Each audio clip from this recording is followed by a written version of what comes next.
আমাদের পূর্বপুরুষ যারা চলে গিয়েছে তাদের জন্য করণীয় কি আমরা সেটা ভুলে গেছি, কিন্তু ভুললে হবে না।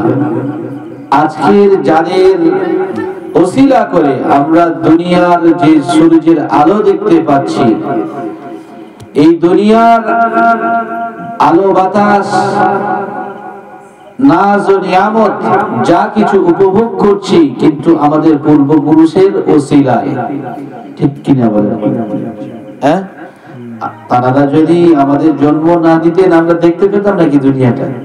হ্যাঁ, তো সেই জন্য তাদের প্রতি আমাদের কিছু করণীয় থাকে। করণীয়টা কি? তারা মরে গিয়েছেন, ইন্তেকাল করেছেন, ইহকাল ছেড়ে পরকালে চলে গিয়েছেন। তাদের জন্য যদি মনে করেন ভালো করে বিরিয়ানি আসমা হোটেল থেকে কিনে এনে তাদেরকে পৌঁছে দেবো, দিতে পারবেন? ইচ্ছা থাকলেও পারবেন।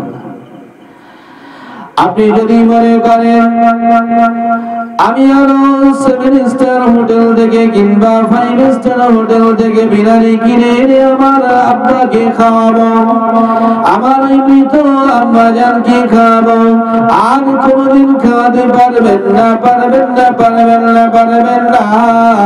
তবে শুনুন শুনুন, একটাই কাজ আপনি আওলাদ হিসেবে করতে পারেন, একটাই কাজ আপনি সন্তান হিসেবে করতে পারেন, একটা কাজ আপনি নাতি হিসেবে করতে পারেন, বংশের মানুষ হিসেবে আপনি করতে পারেন। আল্লাহ রাসূল সাল্লাল্লাহু আলাইহি ওয়াসাল্লাম সেটা বলেছেন, আউওয়ালাদিন সালিহিন ইয়াদউ লাহু। আল্লাহ রাসূল সাল্লাল্লাহু আলাইহি ওয়াসাল্লাম বলেছেন, ওই মৃত ব্যক্তির জন্য তার জন্য দোয়ায়ে মাগফিরাত করা, এটা ছাড়া আর তোমার কোনো অপশন থাকবে না। একটু জোরে বলা যাবে নাকি সুবহানাল্লাহ? আর একটু মহব্বত করে বলুন সুবহানাল্লাহ। মুর্দা মানুষ আর বিরিয়ানি খাবে না, আর গোশত খাবে না, মাছ খাবে না, পোলাও খাবে না। তারা তো দোয়ার আশায় থাকে, কখন আমার সন্তানেরা, কখন আমার ভালোবাসার মানুষেরা, কখন আমার দুনিয়ায় রেখে আসা ভাই ব্রাদার আত্মীয় স্বজনেরা আমার জন্য দোয়া করবে, ওই দোয়াটা আমি পাবো, এই আশায় চাঁদের মতো তারা নীরব নগরে থাকতে থাকে। বুখারী শরীফের লেখক যিনি মুহাম্মদ বিন ইসমাঈল রাহিমাহুল্লাহ, তিনি একটা কিতাব লিখেছেন, ওই কিতাবটার নাম হলো আদাবুল মুফরাদ নামক কিতাব। ওই কিতাবের মধ্যে পৃষ্ঠা আলগা করলে দেখতে পাওয়া যায়, মুর্দারের জন্য যখন দোয়া করা হয়, ওই দোয়াটা আল্লাহ তাআলা, আল্লাহ পাক মিটাই দেন না, আল্লাহ তাআলা বেকার করেন না, আল্লাহ তাআলা সেটা নষ্ট করেন না। ওই দোয়াটা আল্লাহ তাআলা, আল্লাহ পাক কবুল করে থাকেন। জোরে বলুন সুবহানাল্লাহ। আর একটু মহব্বত করে বলুন সুবহানাল্লাহ। হাসরের মাঠে যখন মুর্দাটাকে তোলা হবে, ওই কবর থেকে মুর্দাটাকে, মৃত মানুষটাকে যখন তোলা হবে, তখন তাকে নেকিগুলো দেখতে পাবে। তার হাতে, ডান হাতে নেকিগুলো দেওয়া হবে, বাম হাতে যারা গুনাহগার হবে, যারা পাপীকার হবে, তাদের বদিটা, তাদের পাপটা বাম হাতে পিছনের দিকে দেওয়া হবে। লজ্জায় তারা সামনে নিতে পারবে না, পারবে না। ওই সময় ওই কবরবাসী যার জন্য আমরা দোয়া করেছিলাম, ওই কবরবাসী কবর থেকে হাসরের মাঠে যখন উঠে তার নেকির দিকে তাকাবে আর বলতে থাকবে, আল্লাহ আমি তো এত নেকি করে আসিনি, দুনিয়াতে আমার এত নেকি ছিল না, ছিল না, ছিল না, আমি এত নেকি কাজ করতে পারি না। আল্লাহ আমি যে পাহাড় পরিমাণ যে নেকিটা দেখতে পাচ্ছি, এই নেকি নেকিটা কোথা থেকে এলো, এই নেকিটা কোথা থেকে আপনি আমাকে দান করলেন বলুন। আল্লাহ তাআলা আল্লাহ পাক বলবেন বান্দা শোন, তুই তো মরে গিয়েছিলিস, তুই তো কবরে চলে এসেছিস বটে, কিন্তু তোর সন্তানেরা, তোর আওলাদেরা, তোর ভালোবাসার মানুষেরা, তোর ছাত্ররা, তোর মহব্বতকারীরা তোর জন্য দোয়া করেছিল। সেই দোয়াটা আমি আল্লাহ তাআলা বিদা করি নাই, আমি আল্লাহ তাআলা সেটা নষ্ট করি নাই। আমি আল্লাহ তাআলা আল্লাহ পাক তোর জন্য তোর অ্যাকাউন্টে আমি সব জমা করে রেখেছিলাম। এটা দেখ, ওই জমা করতে করতে করতে করতে করতে আজকের দিনে তোর পাহাড় সমতুল্য হয়ে গিয়েছে। জোরে বলুন সুবহানাল্লাহ, আর একটু জোরে বলুন সুবহানাল্লাহ।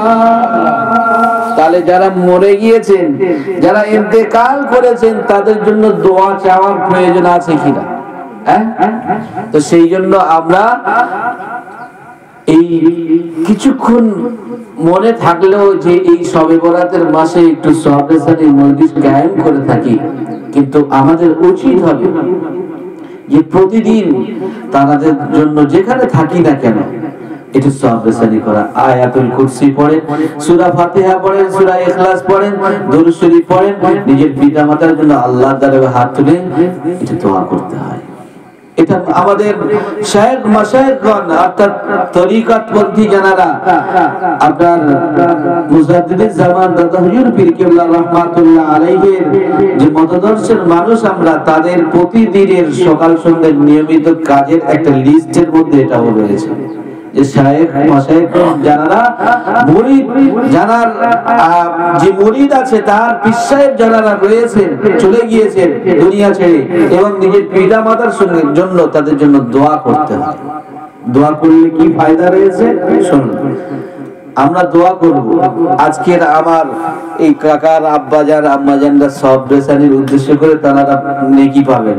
আমাদের লাভটা কি? আমাদের লাভ এত আছে, যদি শুনেন হতবাক হয়ে যাবে। আমরা যখন দোয়া চাই, মৃত ব্যক্তির জন্য যখন দোয়া চাই, আমরা কেবল একার জন্য চাই না।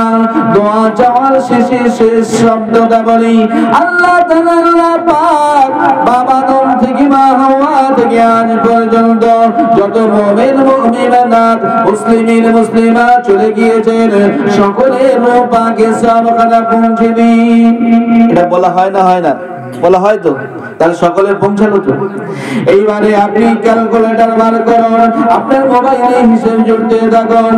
এই ভারতবর্ষে কত কোটি মুসলমান চলে গিয়েছে, হিসাব করলে কম্পিউটারে জায়গা হবে না। সৌদি আরবে কত মুসলমান মারা গিয়েছে, কম্পিউটারে জায়গা হবে না। সারা পৃথিবীটা জুড়তে থাকুন, জুড়তে জুড়তে জুড়তে জুড়তে দেখবেন আপনার ল্যাপটপ কম্পিউটার কোন জায়গায় আর গাণিতিক সংখ্যাগুলো আর নেবে না। এত কোটি কোটি মানুষ মারা গিয়েছে, তাদের জন্য যখন আমি আপনি ওই তোমার কথা বলি, মাগফিরাতের কামনা করি, আল্লাহ তাআলা আল্লাহ পাক বলে বান্দারে তুই দুনিয়ায় জীবিত আছিস বটে, তুই দুনিয়ায় জীবিত থাকাকালীন এই দুনিয়ায় তুই জীবিত থেকে থেকে তুই সকল মুর্দাদের জন্য তুই দোয়া করছিস, যখন আমি আল্লাহ তাআলা আমি আল্লাহ পাক তোকে একটা গিফট দেব, একটা উপহার দেব, একটা তোকে আমি বড় ইনাম দেব। সেটা শুনে রাখ, যত জনের জন্য দোয়া করেছিস প্রত্যেকের মাথা পিছু একটা করে নেকি আমি আল্লাহ তাআলা আমি আল্লাহ পাক তোর আমলনামায় লিখে দিলাম। জোরে বলুন সুবহানাল্লাহ, আর একটু মহব্বত করে বলুন সুবহানাল্লাহ। তাহলে আমার লাভ আছে না নেই? আমি যে চাইবো দোয়া চাইবো, আমার লাভ আছে না নেই? যিনি দিচ্ছেন তারা লাভ আছে না নাই? তারা তো দুদিকতে পাবেন, একদিকে আব্বার মায়ের যে নিসবত সেদিক থেকে পাবেন, আর এই ব্যবস্থা করেছেন তিনি তো আর সেদিক থেকেও পাবেন, মানে ডবল পাবেন। তো সেই জন্য দরকার রয়েছে এইবারে আসেন। আর একটা রাত, মানে আজকের রাত পার হলে কালকের রাত হলো শবে বরাত। এই শবে বরাত আমরা যে মাসে উদযাপিত করি এই মাসের নাম কি? এই মাসটার নাম হলো শাবান। কি মাস? আমরা আমাদের নৈতিক দায়িত্ব হারিয়ে ফেলছি, মানে কিছু কিছু দায়িত্ব আমাদের থাকে, সেগুলো মনে রাখতে হয়। যেমন এই আরবি মাস কটা মাস, এই 12টা মাসের নাম মনে রাখতে হয়, কিন্তু আমাদের নাম জিজ্ঞেস করলে বলতে পারি না। তো প্রথম মাসটার নাম হলো মুহররম, তারপরের মাসটার নাম হলো সফর, তারপরের মাসটা রবিউল আউয়াল। মুহররম, সফর, রবিউল আউয়াল, রবিউল আখির, জামাদিয়াল উলা, জামাদিয়াল সানি, রজব, শাবান, রমজান, শাওয়াল, জিলকাদ, জিলহজ। তাহলে শাবান ক নম্বরে আসলো? ভুলে গিয়েছেন তাই তো? কেন আবার বলছি? মুহররম, সফর, রবিউল আউয়াল, রবিউল আখির, জামাদিয়াল উলা, জামাদিয়াল সানি, রজব, শাবান। কত নম্বর? 8 নম্বর মাস হলো এই শাবান মাস। এই শাবান মাসের 15 তারিখের রাতটাকে আল্লাহ তাআলা, আল্লাহ পাক একটা মর্যাদা পূর্ণ করেছেন, যেটা বলেন সুবহানাল্লাহ, যেটাকে লাইলাতুল মুবারাকা বলা হয়। এই লাইলাতুল মুবারাকা কোরআন শরীফের আয়াত দিয়ে প্রমাণিত করেছেন একজন সাহাবী ইকরামা রাদিয়াল্লাহু তাআলা। যদিও ওই আয়াত সম্পর্কে অনেক মতবিরোধ রয়েছে, আমি সেদিকে যাচ্ছি না। সহজ কথায় এই শাবান মাসের যে নাম, এই শাবান মাসের মধ্যে আরবি অক্ষর 5টা রয়েছে, শিন, আইন, বা, আলিফ, নুন। এই 5টা অক্ষর রয়েছে। কটা অক্ষর? 5টা অক্ষর। শাবান, শাবান।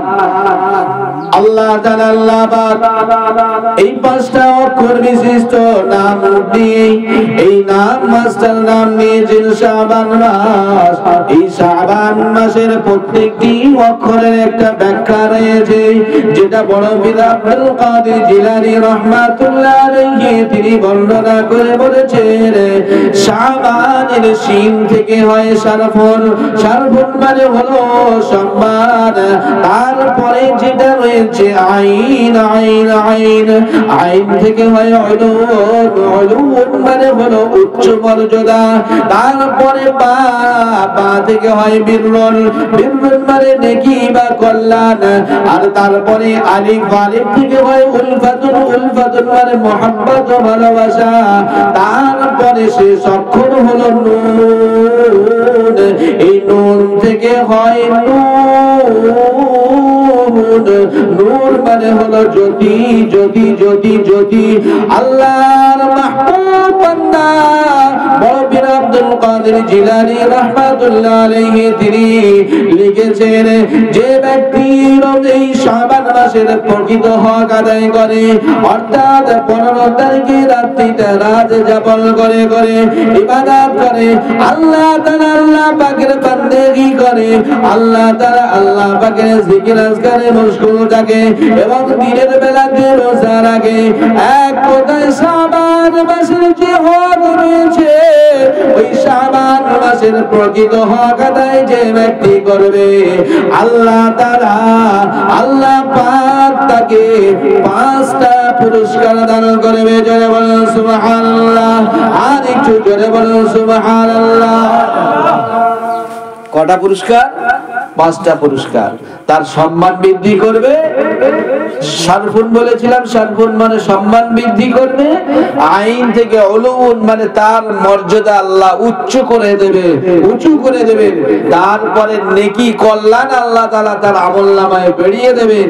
তারপরে বলেছিলাম শাবান, বি থেকে বা থেকে বিররুন, বিররুন মানে নেকি। আর তারপরে বলেছিলাম আলিফ, উলফাতুন মানে মহব্বত, অর্থাৎ একে অপরের সঙ্গে ভ্রাতৃত্ব, ভালোবাসা, মহব্বত আল্লাহ তাআলা তৈরি করে দেবেন। আর যে মানুষটার মধ্যে এই নেকি থাকে, যে মানুষটার মধ্যে বাপ মার প্রতি একটা দয়া থাকে, ভালোবাসা থাকে, যে মানুষটার মধ্যে একটা মর্যাদাপূর্ণ ব্যাপার থাকে, সেই মানুষটার মুখের মধ্যে একটা নুরানি উজ্জ্বলতা ভাব থাকে। একটু জোরে বলা যাবে না সুবহানাল্লাহ? আর একটু জোরে বলা যাবে না সুবহানাল্লাহ? সেই জন্য এই মাসে বেশি বেশি করে ইবাদত করতে হবে, বেশি বেশি করে দান সদকা করতে হবে, বেশি বেশি করে আপনার কোরআন তেলাওয়াত করতে হবে। যদি করেন তাহলে মনে জানবেন যে এই মাসের কিছুটা হক আদায় করেছে। কিন্তু দেখতে পাওয়া যায় এখনকার সময়ে কোনো হেলদোল নেই। শাবান মাস এসেছে তো এসেছে, যাচ্ছে তো যাচ্ছে। আগে মুরব্বীদের মধ্যে একটা শাবান মাস আসলে যেন রমজান মাসের একটা প্রস্তুতি থাকতো, কিন্তু এখন সেই রকম দেখতে পাওয়া যায় না। তো তবুও এই যে আমাদের মধ্যে আলাপ আলোচনা হচ্ছে, তার কিন্তু একটা কি বলে, এগুলো সজাগ হচ্ছে, অন্তরের মধ্যে একটা জাগ্রত হচ্ছে যে না, শাবান মাসের একটা বৈশিষ্ট্যতা রয়েছে, একটা ফজিলত রয়েছে, সে সম্পর্কে আমাদের সচেতন থাকতে হবে। আর রাসূল কারীম সাল্লাল্লাহু আলাইহি ওয়াসাল্লামের যে হাদিসগুলি রয়েছে এই শাবানের মাসের সঙ্গে জড়িত, সেই হাদিসগুলো আপনাদের সম্মুখে একটা একটা করে সবই বিস্তারিত আলোচনা করব। তার আগে একবার মুহাম্মদের সঙ্গে দরুদ শরীফ পড়েন। আল্লাহুম্মা সাল্লি আলা سيدنا مولانا محمد وعلى آله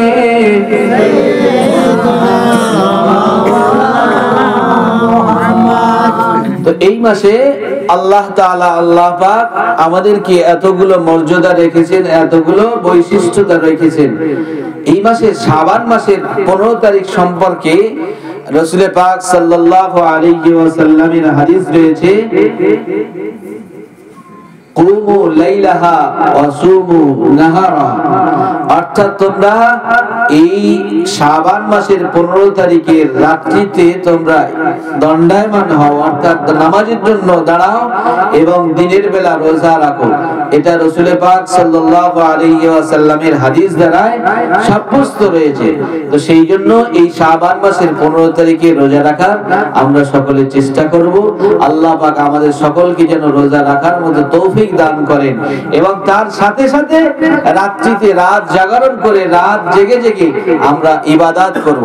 ইবাদত আপনার এই রাত্রিটাকে যখন আপনি ভালো মনে করে আপনি ইবাদত করবেন, তখন মনে হবে যে আপনার রাতটা যেন আপনার কাছে ছোট হয়ে গিয়েছে। আপনি কোরআন তেলাওয়াত করবেন, একটু জিকির আজকার করবেন, একটু দরুদ শরীফ পড়বেন, দেখবেন সে সকাল ভোর হয়ে গেছে, সেই সময় হয়ে গেছে।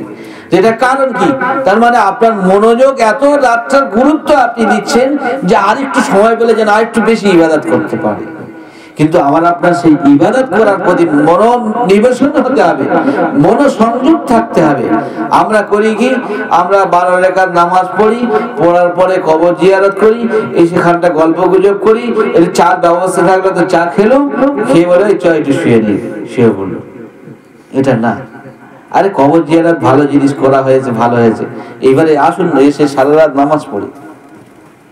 মসজিদে পড়তে হয়তো এক নাগাড়ে কষ্ট হচ্ছে, একটু শোয়ার দরকার রয়েছে, একটু শুয়ে ফের আবার উঠি, একটু আগর দিয়ে নিয়ে একটু ভাত খেয়ে ফের একটু রেস্ট নিয়ে ফের আবার ইবাদত করি।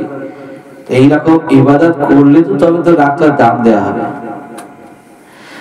আল্লাহ রাসূল সাল্লাল্লাহু আলাইহি ওয়াসাল্লাম তিনি হাদিস শরীফের মধ্যে বর্ণনা করেছেন, আল্লাহ তাআলা আল্লাহ পাক এই শাবান মাসের 15 তারিখের রাত্রিতে আল্লাহ তাআলা আল্লাহ পাক নিচের আসমানে নেমে আসেন। নিচের আসমানে নেমে এসে বলতে থাকে, আইনাল মুস্তাগফিরুন, কে আছো আমার কাছে ক্ষমা চাইবে? বড় বড় পাপ করেছো, চুরি করেছো, ডাকাতি করেছো, দাগাবাজি করেছো, বাপ মায়ের সঙ্গে অনেক বড় ছোট কথা বলেছো, পাড়া প্রতিবেশীর মানুষের মনে দুঃখ দিয়েছো। আজকের দিনে কে আছো অনেক নামাজ ছেড়ে দিয়ে গুনার কাজ করেছো, ঠিক মতো যাকাত দাওনি, গুনার কাজ করেছো? কে এমন বান্দা রয়েছো? চলে আসো, চলে আসো, আমার কাছে ক্ষমা চাও, ক্ষমা চাও। আমি আল্লাহ তাআলা, আমি আল্লাহ পাক তাকে আজকে দিনে আমি ক্ষমা করে দেব। জোরে বলেন সুবহানাল্লাহ। আর একটু মুহাব্বত করে বলেন সুবহানাল্লাহ। আমি ক্ষমা করে দেব। শুধু তাই নয় আল্লাহ তাআলা আল্লাহ পাক ওই নিজের আসমানে নেমে এসে বলতে থাকেন আইনাল মুস্তারজিকুন, কে আছো আমি খাওয়াই না, দরিদ্র মানুষ কে আছো আমার কাছে আজকের দিনের রুজি তালাশ করো, আমার কাছে রুজি চাইনেওয়ালা রুজি তালাশকারী কে রয়েছে বলো আমি তার জন্য আজকের দিনে রুজি দান করব। জোরে বলুন সুবহানাল্লাহ, আর একটু জোরে বলুন সুবহানাল্লাহ। আল্লাহ তাআলা তিনি বলতে থাকেন, এমন কি আল্লাহ তাআলা বলতে থাকেন কে এমন ব্যক্তি রয়েছে যে অসুস্থ, আমি তাকে আজকের দিনে শিফা দান করব। আমার কাছে চাও যে আল্লাহ আমি বড় অসুস্থ, আমার রোগ থেকে বড় রোগ থেকে আমাকে মুক্তি দান করেন, আমি আজকের দিনে তার শিফা দান করব, আমি তার আরোগ্য দান করব, আমার কাছে চাও, আমি আজকে দিতে থাকব। তো আল্লাহ তাআলা আল্লাহ পাক এই নিচে আসমানে নেমে এসে এই সমস্ত জিনিস বলতে থাকেন, আর যে বান্দা চাইতে থাকে আল্লাহ তাআলার কাছে যা চাইতে থাকে আল্লাহ তাআলা আল্লাহ পাক তাদেরকে সেগুলো দিতেই থাকেন। জোরে বলুন সুবহানাল্লাহ, আর একটু জোরে বলা যাবে না সুবহানাল্লাহ। আল্লাহ রাসূল সাল্লাল্লাহু আলাইহি ওয়াসাল্লাম একদিন হযরত আয়েশা রাদিয়াল্লাহু তাআলা আনহার বাড়ি গেলেন। আম্মা জান হযরত আয়েশা রাদিয়াল্লাহু তাআলা আনহা ঘুমাচ্ছিলেন। এমন সময় দেখতে পেলেন হযরত রাসূল কারীম সাল্লাল্লাহু আলাইহি ওয়াসাল্লাম তিনি নামাজের মুসাল্লা বিছিলেন, নামাজের মুসাল্লাটা বিছিয়ে নামাজে দাঁড়িয়ে গিয়েছেন। সাধারণত ওই সময় কোন নামাজের ওয়াক্ত হয়নি, অর্থাৎ এশার নামাজ পড়ে এসে আল্লাহ রাসূল তিনি ওই সময় নামাজ পড়তেন না সাধারণত, কিন্তু দেখা গেল আল্লাহ রাসূল মুসাল্লা বিছিয়ে নামাজের জন্য দাঁড়িয়ে গিয়েছেন। আম্মা জান হযরত আয়েশা রাদিয়াল্লাহু তাআলা আনহা বলেন, ইয়া রাসূলুল্লাহ, ইয়া হাবিবাল্লাহ, হুজুর আপনি আজকের এমন সময় কেন মুসাল্লা বিছিয়ে নামাজ পড়ছেন? আল্লাহ রাসূল বললেন, ও আয়েশা তুমি কি জানো না আজকের কোন রাত? তুমি কি জানো না? আল্লাহ রাসূল সাল্লাল্লাহু আলাইহি ওয়াসাল্লামের বিবি আম্মা জান হযরত আয়েশা বললেন, ইয়া রাসূলুল্লাহ, ইয়া হাবিবাল্লাহ, হুজুর আজকের কি রাত এ সম্পর্কে সবথেকে বেশি ভালো জানেন আল্লাহ এবং তার রাসূল সবথেকে বেশি জানেন।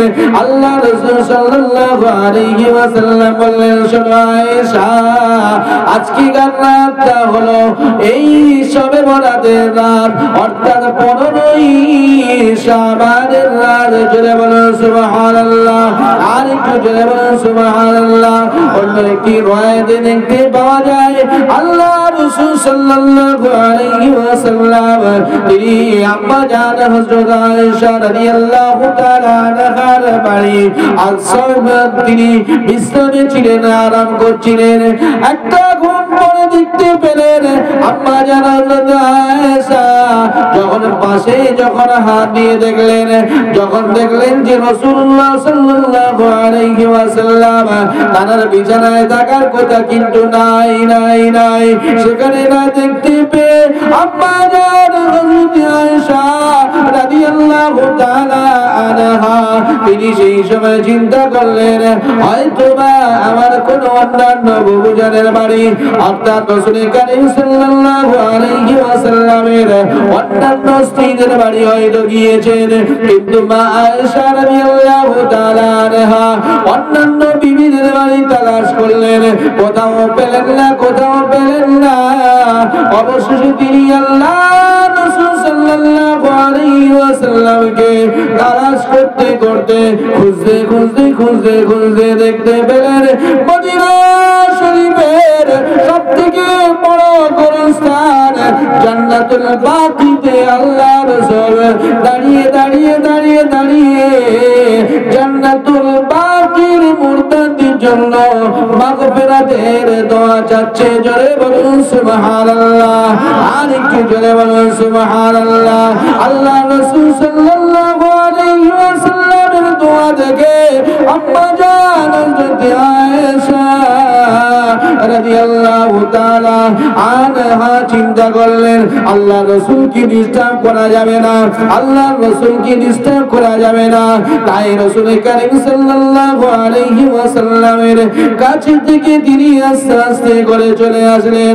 আল্লাহ রাসূল সাল্লাল্লাহু আলাইহি ওয়াসাল্লাম দোয়া সমাপ্ত করলেন। আল্লাহ রাসূল যাতে না মা আয়েশাকে দেখতে পায়, আম্মা জান হযরত আয়েশা রাদিয়াল্লাহু তাআলা আনহা মনে মনে করলেন, আল্লাহ রাসূল যাতে আমাকে না দেখতে পায়, সেই জন্য তিনি একটু দ্রুত বেগে একটু দৌড়ানোর ভাব নিয়ে ঘরেতে ফিরে আসলেন। ফিরে আসার পরে রাসূলুল্লাহ সাল্লাল্লাহু আলাইহি ওয়াসাল্লাম ওই মদিনার মসজিদের নববীর দক্ষিণ পূর্ব দিকে, মদিনার মসজিদের পূর্ব দিকে যে জান্নাতুল বাকি গোরস্থান রয়েছে, সেখান থেকে আল্লাহ রাসূল বাড়িতে ফিরে অর্থাৎ রিয়াজুল জান্নার কাছে ফিরে দেখতে পেলেন মা আয়েশা হাঁপাতে শুরু করে দিয়েছে। মা আয়েশার হাঁপানো দেখে আল্লাহ রাসূল জিজ্ঞাসা করলেন, আম্মা জানকে জিজ্ঞাসা করলেন, ও বিবি আয়েশা তুমি কেন এত রাতে হাঁপাচ্ছ বলো? আল্লাহ রাসূল সাল্লাল্লাহু আলাইহি ওয়াসাল্লামকে বললেন, ইয়া রাসূলুল্লাহ, ইয়া হাবিবাল্লাহ, হুজুর আপনাকে না পেয়ে আমি অন্যান্য বহুদের বাড়ি তালাশ করলাম, কিন্তু কোথাও না পেয়ে দেখতে পেলাম আজকের দিনে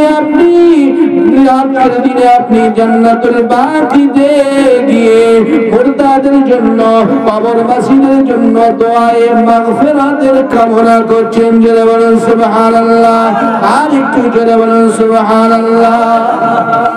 তো ওই মাগফিরাতের কামনা মুরতাদের জন্য, মুরতাদের জন্য মাগফিরাতের কামনা করা এটা আমার আপনার উচিত। আর বিশেষ করে রাসূল কারীম সাল্লাল্লাহু আলাইহি ওয়াসাল্লাম তিনি কবর জিয়ারত করেছিলেন, সেই জন্য আমার আপনার দরকার রয়েছে মাঝে মধ্যে গিয়ে ওই মুরতাদের কবরে, যেখানে কবরস্থ হয়ে আছেন সেই কবরস্থানে গিয়ে সেখানে জিয়ারত করা, অর্থাৎ তাদের জন্য দোয়া কামনা করা, এটা আমাদের জন্য দরকার রয়েছে। কিন্তু আমরা মাটি দিই আর চলে আসি, সারা বছর আর খোঁজ থাকে না, থাকে বলেন?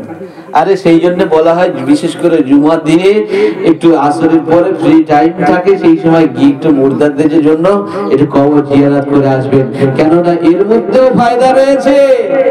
দুনিয়াতে বড় লাফালাফি করি, জনি বয়স আছে, রক্তের গরম আছে, সেই জন্য অনেক বড় ছোট কথা বলে থাকি, কিন্তু যখন কবরের সামনে দাঁড়াবো সেই সময় কবর আমাকে বলবে, এই তোর জনি রক্তর গরম সব শেষ হয়ে যাবে, তুই আমার এই 3.5 হাত জায়গার মধ্যে তুই চলে আসবি। এই মরণকে যখন স্মরণ করে দেবে না, পালোয়ানটাও জব্দ হয়ে যায়। তো সেই জন্য একটু কবর জিয়ারত মাঝে মাঝে করার দরকার রয়েছে। আর এই যে আমরা সাহাবের সাথে মজলিস করছি, এটা দরকার আছে না নাই বলেন? কিন্তু আমরা ভুলে যাচ্ছি এখন। কি ভুলে গেলে হবে না, মুরব্বীদের কথা ভুললে হবে না, যারা চলে গিয়েছে এদের কথা ভুললে হবে না। বললে আবার মনে করবেন না তো যে মৌলী সাহেবের পকেট গরম হবে, দুটো পয়সা পড়বে। আরে ক টাকা দেন, যে দামি দামি কথাগুলো বলি, যে কোরআন হাদিসের কথাগুলো বলি, সেই অনুযায়ী ক টাকা দেন। একটা একটা নোকতা খুঁজতে গেলে রাতের পর রাত চলে যায়। এক একটা কিতাব আছে, তার খণ্ড এতগুলো করে খণ্ড, এই ভারতবর্ষে সেই কিতাব পাওয়া যায় না। সেই রকম অনুযায়ী ক টাকা দাম দেন, কিন্তু দামটা বড় জিনিস নয়। আপনার উপকারে, আপনার লাভের স্বার্থে, আপনার কাছে কোরআনের হাদিসের কথাগুলো পৌঁছে দেওয়ার জন্য দায়িত্ব আমাদের, ওলামা সমাজের দায়িত্ব, আমরা পৌঁছাবার জন্য প্রতিনিয়তই তৈরি। কিন্তু শুনতে তো হবে, ছুট মারলে তো হবে না। একটু জানাজার সময় একটু বললে বলে হুজুর সময় হয়ে গেছে, জুমার সময় একটু সে বলতে বলতে যদি তুমি সরে যা, ঘড়ি সব চারদিক থেকে ঘড়ি দেখবে যে হয়ে গেছে। সেই জন্য যা কিছু বললাম আমল করার জন্য চেষ্টা করবেন। আল্লাহ তাআলা, আল্লাহ পাক আমাদের সকলকে আমল করার মতো তৌফিক দান করেন। সকলে বলি আল্লাহুম্মা আমিন।